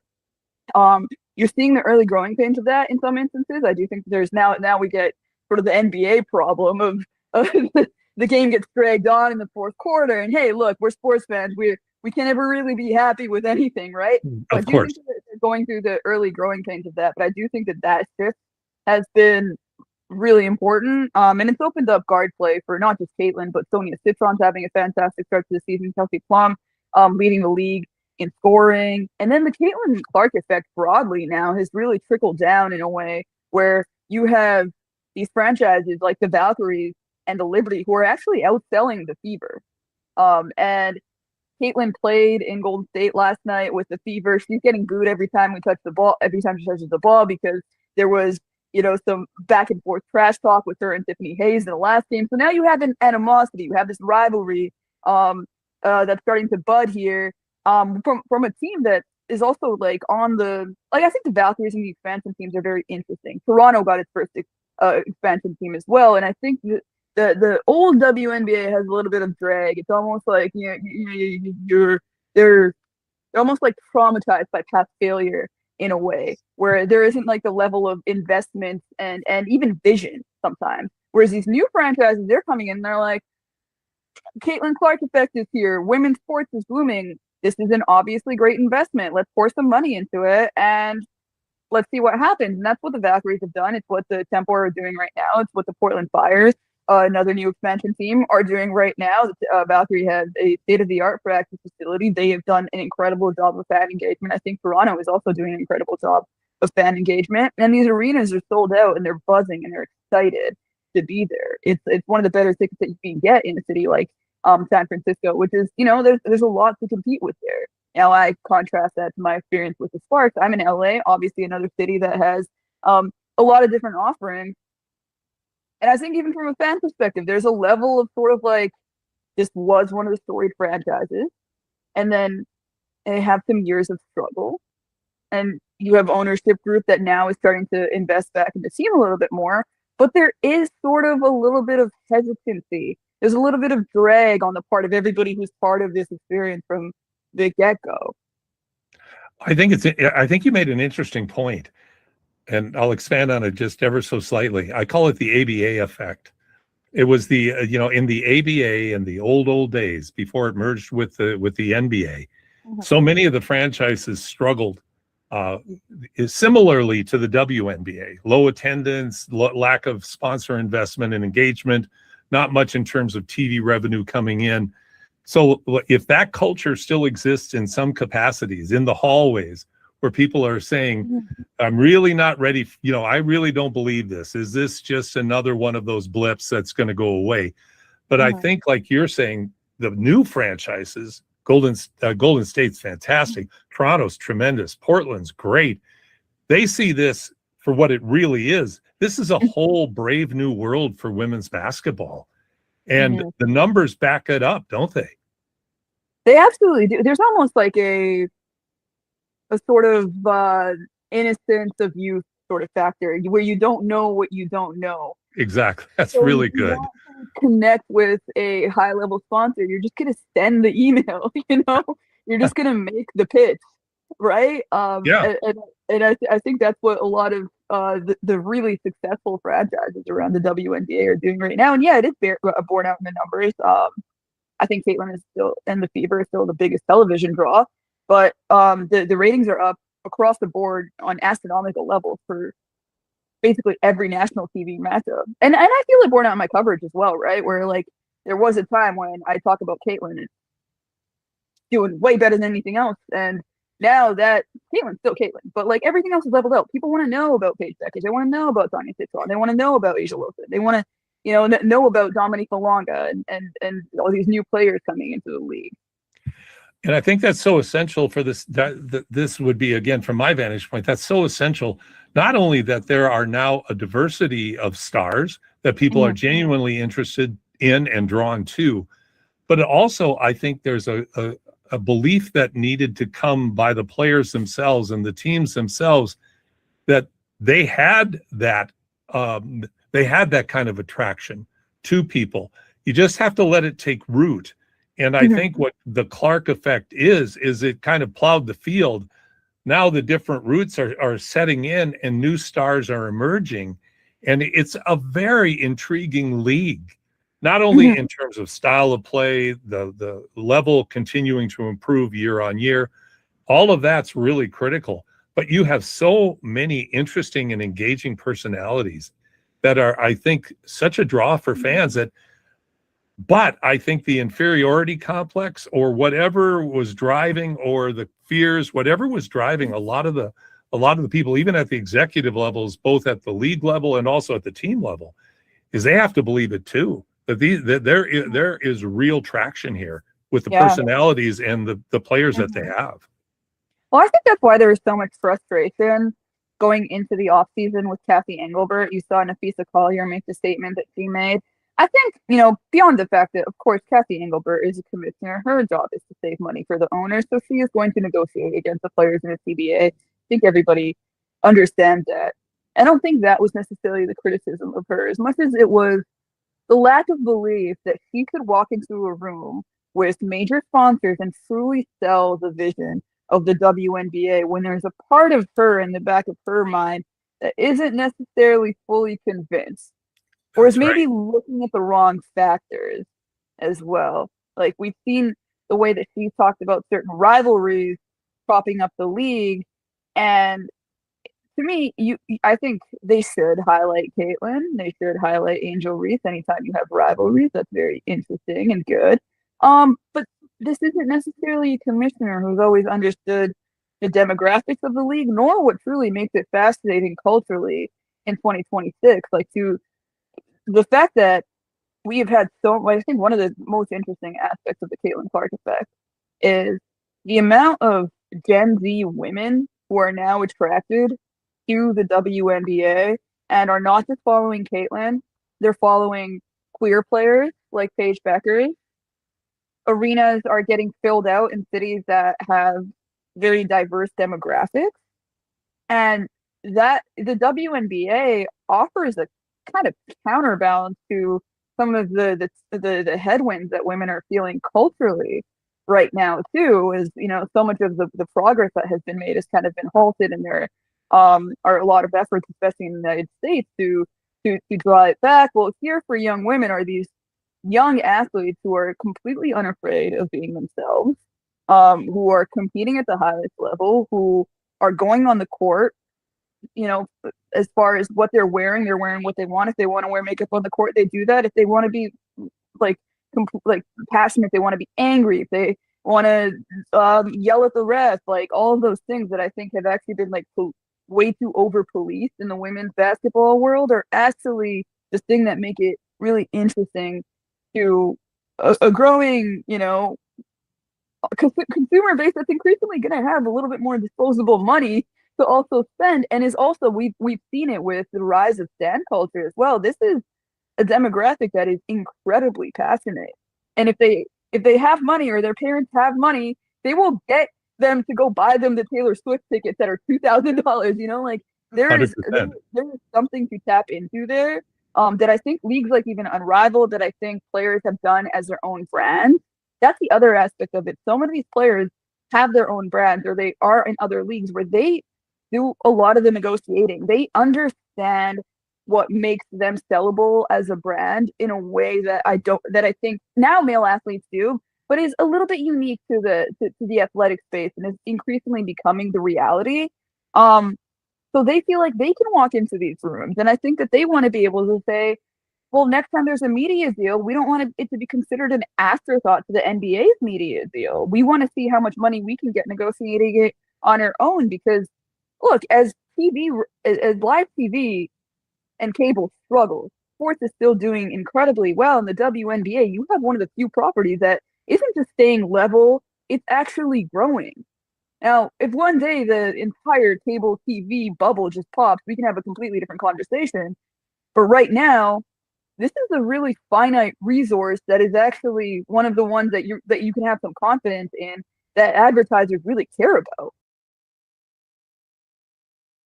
Own and run a small business? Innovative Benefits provides private health service plan setup, as well as administration services for businesses like yours. But the best part is, Innovative Benefits offers benefit plans that cost less than the industry average, 20 to 40% less. And they provide 100% coverage with no insurance company rules, administration, or interference. So if you have medical, dental, or healthcare expenses, their plans will always increase your cash flow. Visit innovativebenefits.ca for more. Air conditioning from Legacy Heating and Cooling is like a country love song because you always know exactly what you're getting. Cause girl, you're hotter than Tennessee, cooler than Legacy's AC, blowing that southern breeze over me. Wheat fields, cold beer, pickup trucks, John Deere. You see, Legacy is that predictable because Legacy always has AC in stock and will install it faster than a truck burning down a back road. Plus, no interest and no payments for 1 year. That's how you lasso your Legacy. Legacy Heating and Cooling. Align Custom Skate Performance, where precision meets passion. When you hit the ice, it's all about you and your skates. The stride, the feel, the glide, the power, the performance. At its core, skating is about movement. You use the thin metal blades of your skates to fly across the ice. Every step, turn, and edge is controlled and deliberate. Raw, powerful, explosive. It's about making difficult things look easy. Control, speed, and purpose under pressure. So why trust your skates to a grinding machine? Or even worse, a tournament parent in the dark parking lot. At Aligned Custom Skate Performance in Sherwood Park, the art of skate fitting and sharpening is all customized to the athlete. Artisanally handcrafted and 100% human. For you or your athletes, book an appointment today and experience the difference. Align Custom Skate Performance, where precision meets passion. Visit AlignedSkate.com to learn more. Is your business ready to grow? Not sure how? We have your solution. We are Stingray. Whether your customers are around the corner or across the country, Stingray connects you with radio to digital advertising, including connected TV, search and social, programmatic, digital advertising, and digital out of home. From idea to execution, we've got you covered. With creative and production, cross-platform integration, detailed reporting, and one-on-one support, it's the easy way to make your business grow. Get started now at stingraymediasolutions.com. Saturday mornings live on Sports 1440. Powered by Subaru. Safety, reliability, and uncommon value. Visit Subaru.ca. Imagine a world where mental health is not a stigma, but a priority. At the Canadian Mental Health Association, we're working to make it a reality. Your donation of time or money at cmha.ca can turn the tide of mental health. Join the movement. When it comes to sports in Edmonton, Jason Greger is a must-listen. He brings you the inside scoop with guests from across North America. If it matters in sports, you'll hear it here first. Greger rolls out weekdays from 2 to 6 on Sports 1440.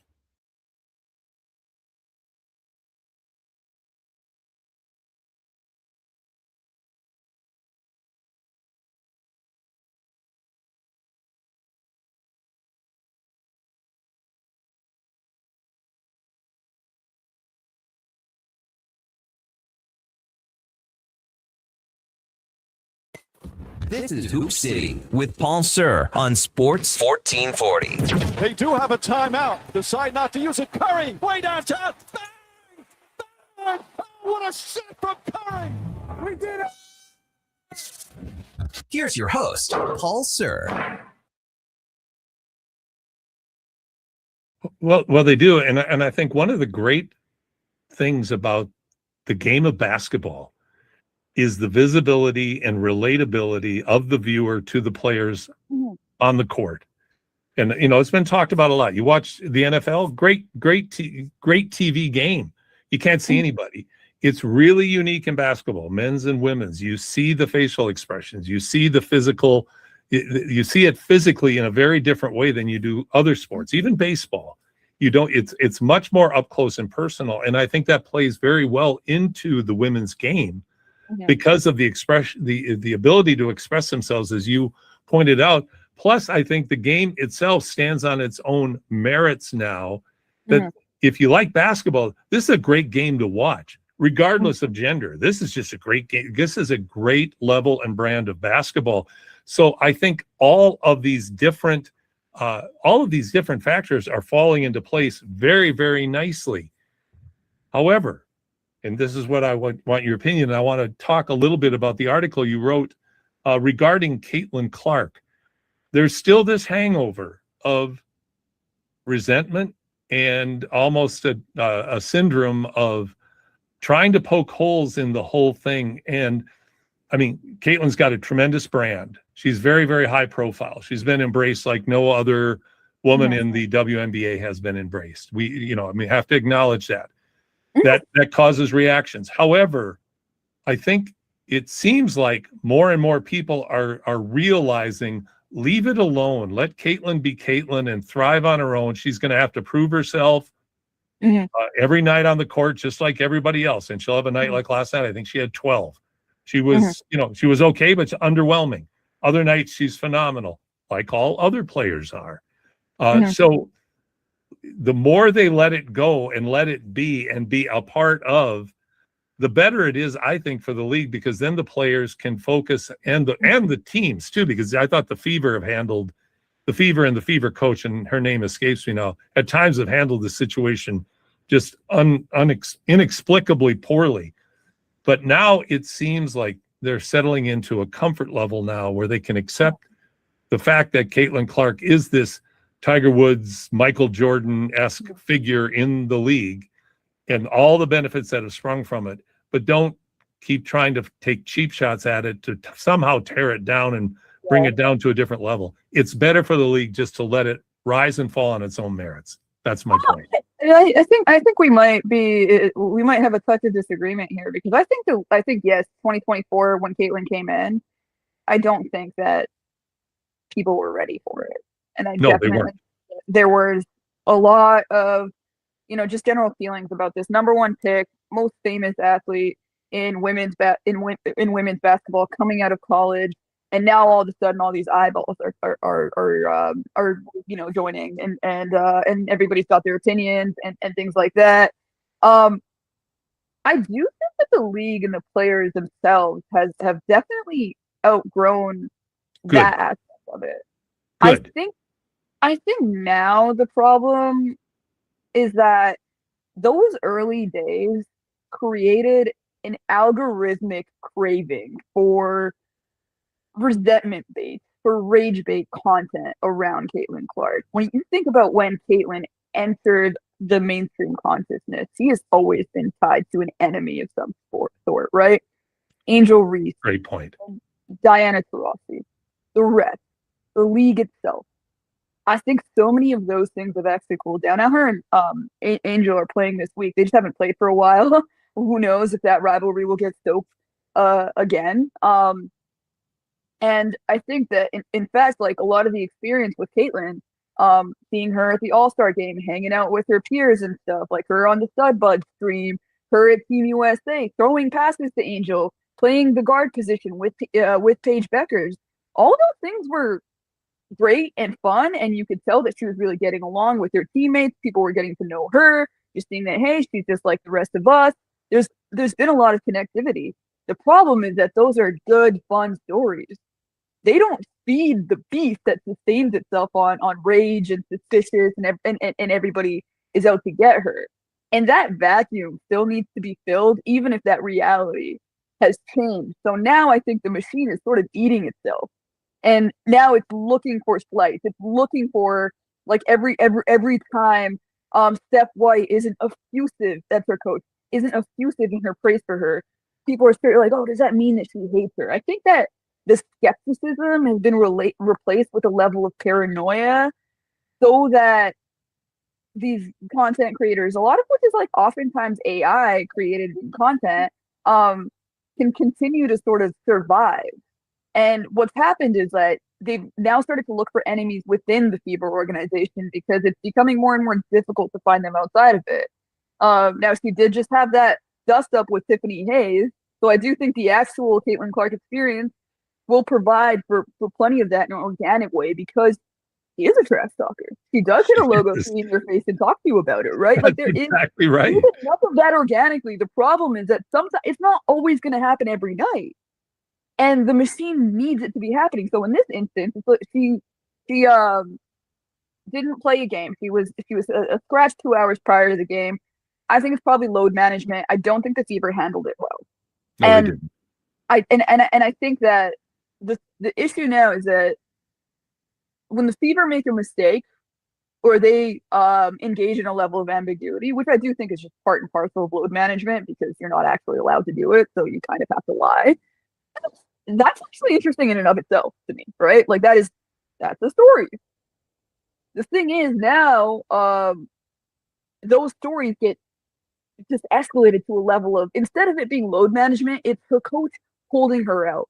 It's her team secretly suspending her for some reason, without really a lot of evidence. And then when there is evidence to the contrary, when you can see her getting along with her coach on the sideline, all of that stuff gets ignored. But if you catch like a 3-second blip of them like arguing on the bench or something like that, like, and hey, look, that's what, like, yes, they might be arguing about something basketball related. Those things happen. This is sports. This is high level competitors. But it's the escalation of conflict into conspiracy and paranoia that exists just so we can serve a machine that has gotten people kind of addicted to like this aggrievement complex. So if she's not playing, then you're not going to get the engagement of her playing that game. So now you have to basically make something up. Like, honestly. You have framed that so beautifully, because you have taken what I said and I think woven it into fact, and mine was impressions. You have made it into fact, which I really like, because like you said, the hunger, the ravenous hunger for controversy is over the top. So now that the rest of the league, and that's what's encouraging about all of this, the rest of the league, the Fever organization, everybody's regaining their equilibrium. It's becoming more normal. That's good. It will happen in and of itself. I always go back to this. Can you imagine if Michael Jordan played today, what it would be like with the kind of social media you have now, like with the controversy and the unspoken controversy of why Jordan retired? Can you imagine today? It's just unthinkable. What he was able to do and come back to and accomplish would have been so much more difficult today, just because of, as you call it, the machine. Exactly. Oh my gosh, I can't even imagine what it would have been. Yeah, isn't it? It's a great thought, though. Like, think of, time travel Jordan to today, and what in the world, the amount of controversy and the amount of insanity and the heads exploding all over the place would be out of control. My Michael Jordan theory is he'd be kind of like Kevin Durant. He would definitely have some burner accounts, and he'd be arguing with people like that. The gambling that kept him up late into the night. Now he'd probably like have some online poker on the side while just like going at people like, well, how do you think that Clyde Drexler is even tie my shoes? Isn't that the truth? I've taken up a lot of your time, but I would like, if you have time for a couple more quick questions, I'd love to hear your impressions of you had mentioned something earlier that intrigues me. Who's underpaid? Give me one or two players that are underpaid, one or two that are overpaid. Oh, okay. All right. So if you want to find every interesting underpaid player in the league, you can go to the New York Liberty. Not only have their stars been willing to take discounts to play with them, they have also recruited heavily from overseas, which allows teams to negotiate with exclusively with the player, which obviously depresses their how much they can make. So I'd say Leone Fibish making $293,000 a year, just 4% of the cap, after being just in the connective tissue glue guy Hall of Fame as far as somebody who helps you win titles is pretty incredible. And then I would say on the overpaid aspect of it, probably Alana Smith, who is on a 3-year match with the Dallas Wings and actually was hurt in yesterday's game against the Aces. But Awaki and overseas players come in and might end up taking that role from her, and we'll have to see what happens with Alana Smith. She was in Cheryl Reeve's system in Minnesota that makes players look really good. Now Cheryl Reeve said, "Hey, congratulations to y'all. Y'all go ahead and get paid. We're not going to be giving you the max contract.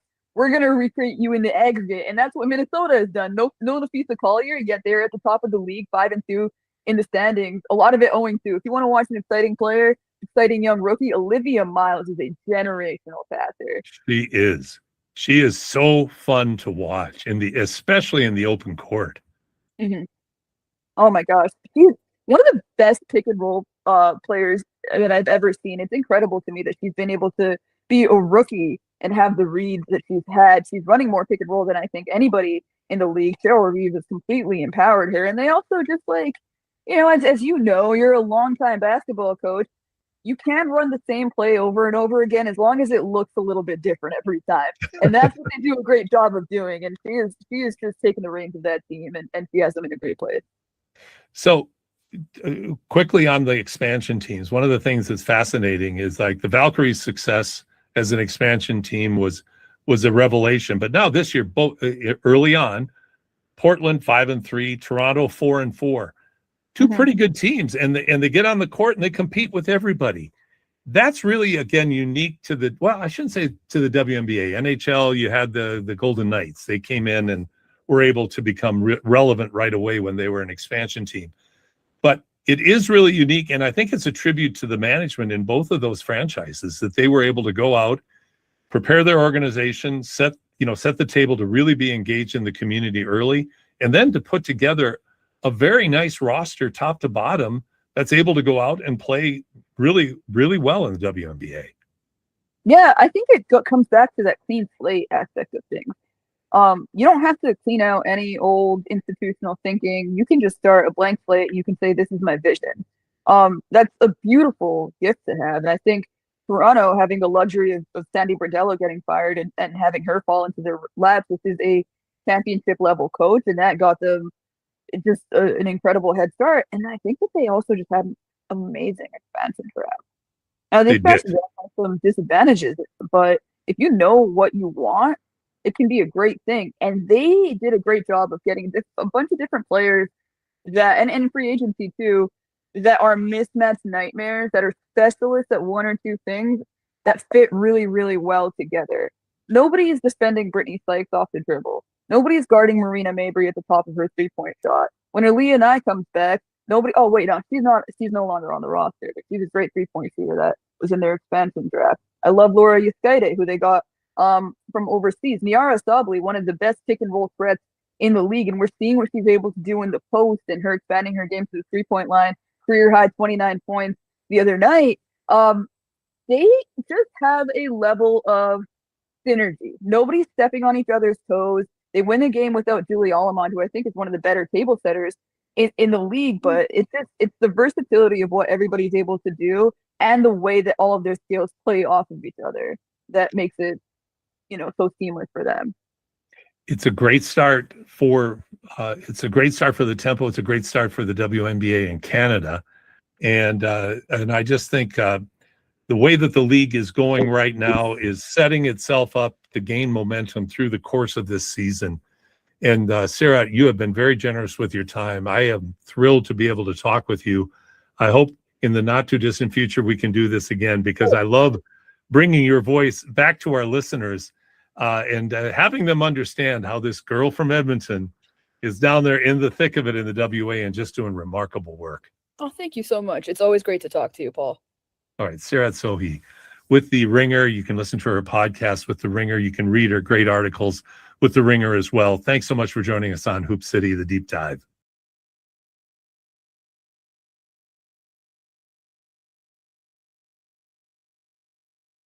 The Lawnmower Hospital.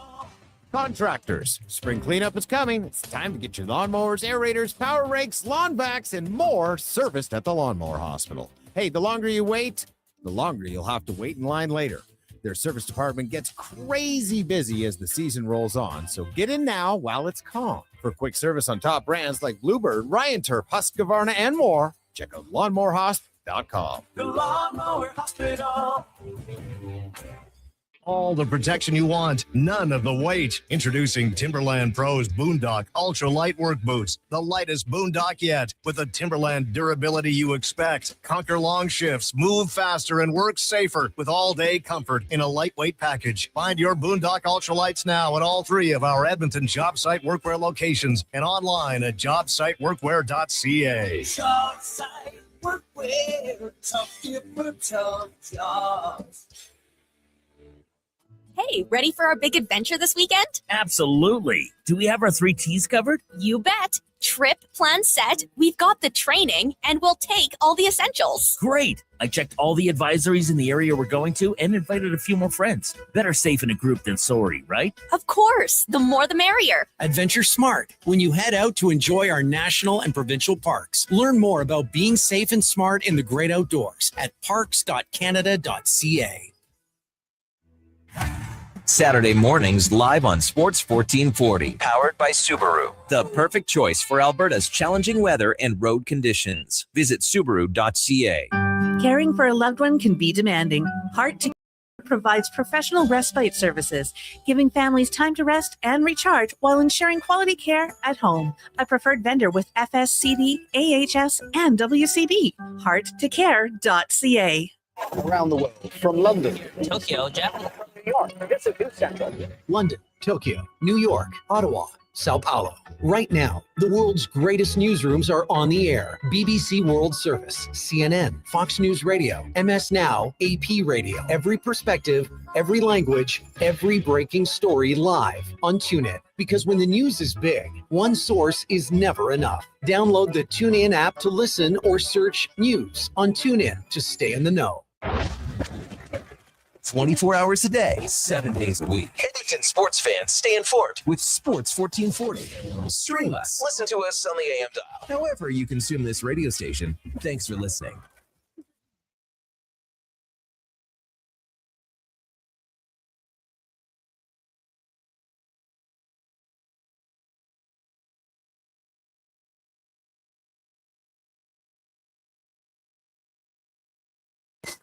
This is Hoop City with Paul Sir on Sports 1440. They do have a timeout. Decide not to use it. Curry, way downtown. Bang! Bang! Oh, what a shot from Curry! We did it! Here's your host, Paul Sir. Welcome back to Hoop City. Paul Sir, Josh Fenwick on this great Saturday morning before the monsoons set in up here in Edmonton. And Josh, Game 7 tonight. Always exciting to have Game 7s. I think I loved your question in the first segment when we talked about best of all time. Hopefully we're going to get another classic tonight between these two teams in what really has been the series thus far in the NBA playoffs.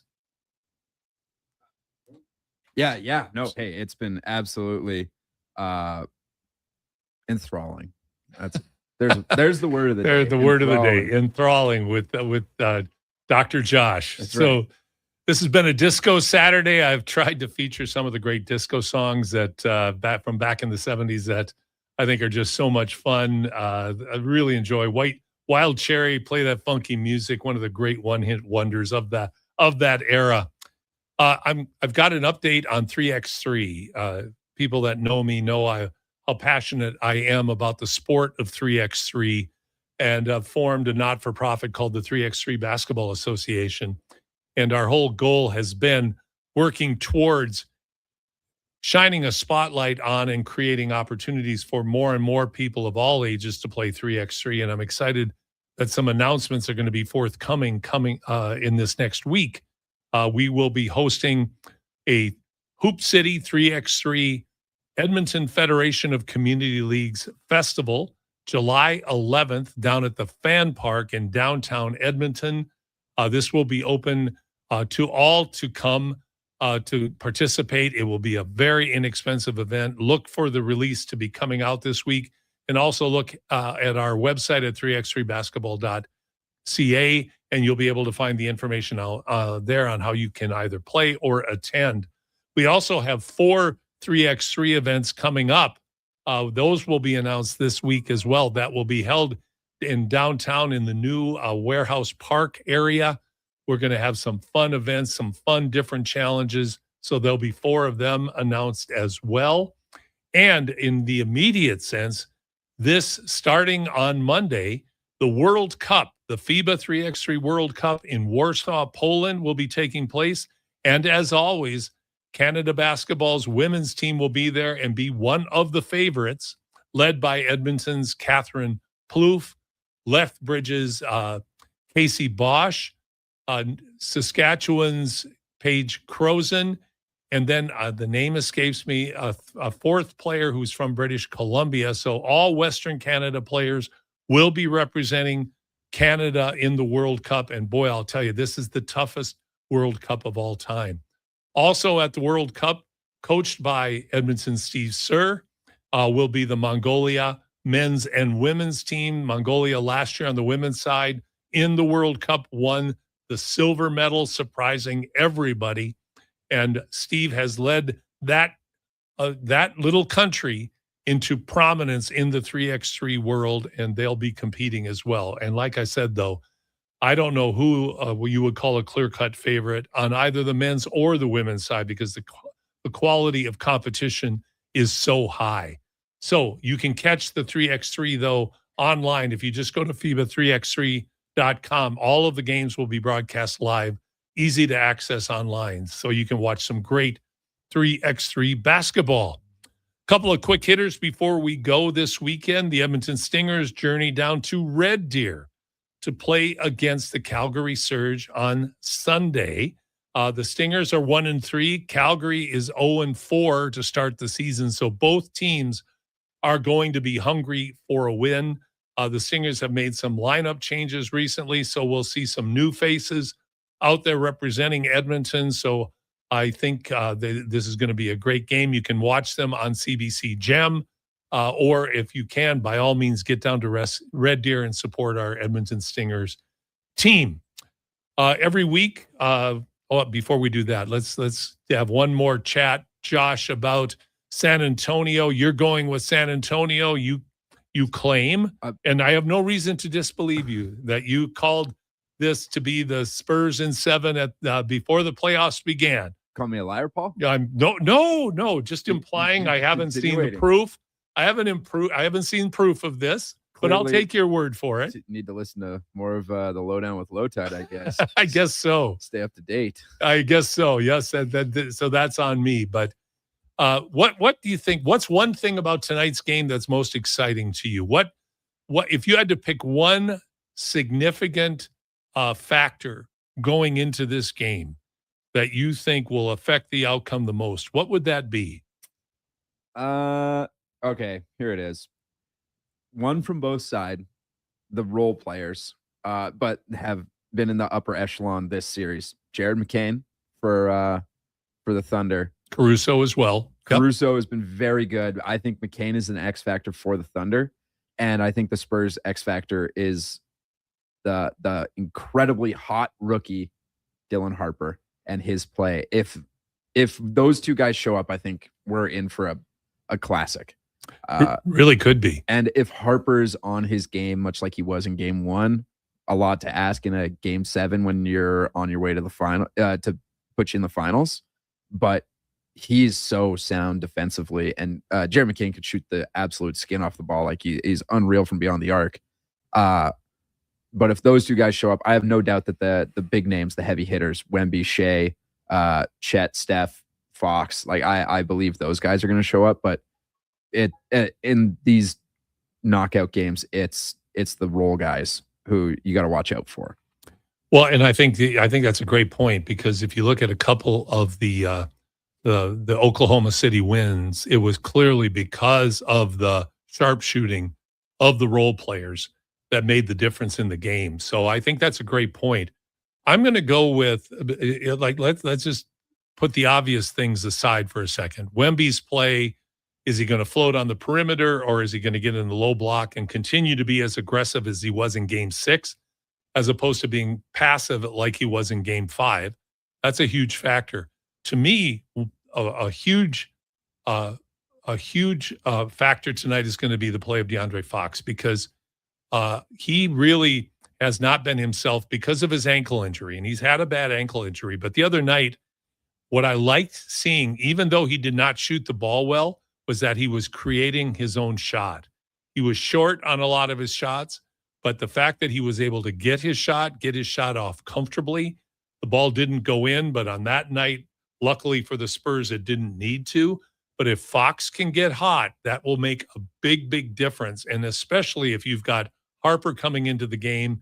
And I think both Castle and Vassell have been pretty steady and awfully tough-minded through the whole series. So this really shapes up with to be a great, great basketball game.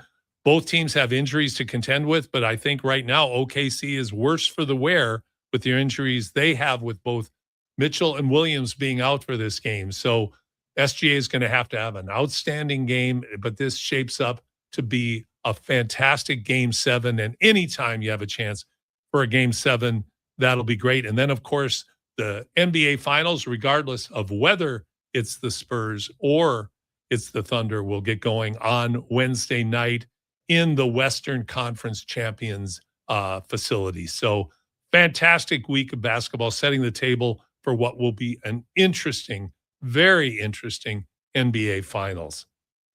So we're going to be wrapping up right now with this being the 30th of May. Tomorrow, May 31st, will mark the end of the mental health month that we've been focused on this past month of May. The song you're hearing in the background is a song for David, written and performed by my son Ben, who passed away just over 3 years ago. Aside from, of course, all the sadness and missing him terribly within our family and in his vast community of friends and people that loved him, in the midst of that, you have to think about mental health and be very kind to the people that you know and that you encounter in your life, because you don't know what they're going through. You don't know. We are not walking in each other's shoes, but please think the best of others. And when you have a chance to offer kindness or even a random act of kindness, please do so. Have a great week on and off the court. Enjoy Game 7 tonight, of course.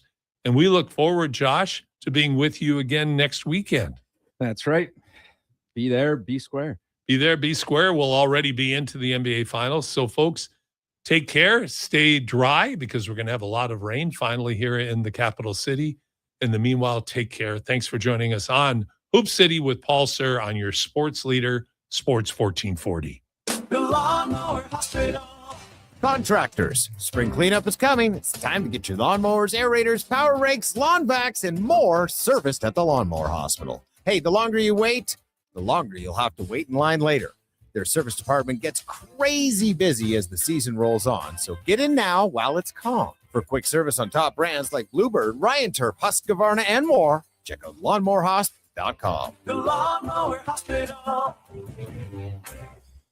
If you've got a smart speaker, get it to play Sports 1440. And it doesn't matter when you listen, as we roll out the Sports Talk 24 hours a day, 7 days a week. Edmonton's home for sports radio is Sports 1440. When you hit the ice, it's all about you and your skate.